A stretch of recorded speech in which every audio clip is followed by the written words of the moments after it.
भारत बांग्लादेश गंगा जल बंटवारा संधि 1996। भारत और बांग्लादेश के बीच गंगा जल बंटवारा संधि दक्षिण एशिया की सबसे महत्वपूर्ण अंतर्राष्ट्रीय जल संधियों में से एक मानी जाती है। गंगा नदी न केवल भारत की प्रमुख जीवन रेखा है, बल्कि बांग्लादेश में प्रवेश करने के बाद पद्मा नदी के रूप में वहां की अर्थव्यवस्था, कृषि और जनजीवन का आधार भी है।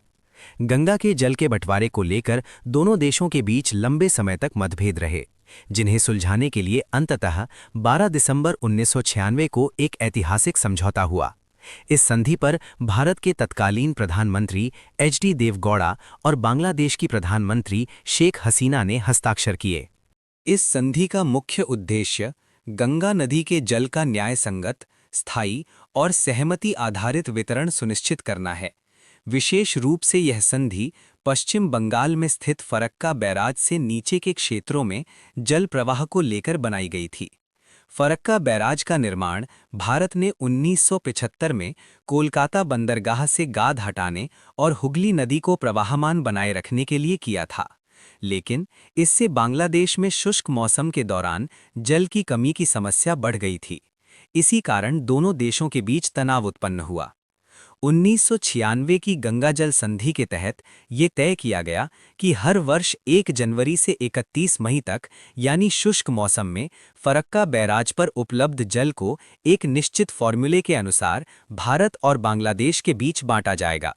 यदि जल की मात्रा 70,000 क्यूसेक से अधिक होती है तो दोनों देशों को समान रूप से जल मिलेगा।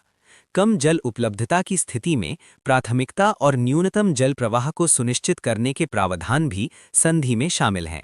इससे बांग्लादेश के दक्षिण पश्चिमी क्षेत्रों में कृषि, सिंचाई, मत्स्य पालन और पेयजल आपूर्ति में सुधार हुआ। यह संधि 30 वर्षों के लिए लागू की गई थी, यानी वर्ष 2026 तक। इसे भारत बांग्लादेश के बीच आपसी विश्वास, सहयोग और संवाद का प्रतीक माना जाता है। इस समझौते ने यह साबित किया कि जटिल जल विवादों को भी शांतिपूर्ण बातचीत और कूटनीति के माध्यम से सुलझाया जा सकता है। हालांकि समय के साथ कुछ नई चुनौतियां भी सामने आई हैं। जलवायु परिवर्तन, हिमालयी ग्लेशियरों के पिघलने की गति में बदलाव, बढ़ती आबादी और पानी की बढ़ती मांग ने गंगा बेसिन के जल प्रबंधन को और जटिल बना दिया है। बांग्लादेश समय समय पर यह मांग करता रहा है कि संधि की शर्तों की समीक्षा की जाए और न्यूनतम जल प्रवाह को और स्पष्ट रूप से सुनिश्चित किया जाए। भारत भी नदी संरक्षण, पर्यावरणीय प्रवाह और क्षेत्रीय जरूरतों को ध्यान में रखते हुए संतुलन बनाने की बात करता है। कुल मिलाकर भारत बांग्लादेश गंगा जल बंटवारा संधि न केवल दो देशों के बीच जल साझेदारी का आधार है, बल्कि ये पूरे दक्षिण एशिया के लिए सहयोग, स्थिरता और साझा संसाधनों के जिम्मेदार उपयोग का एक महत्वपूर्ण उदाहरण भी प्रस्तुत करती है।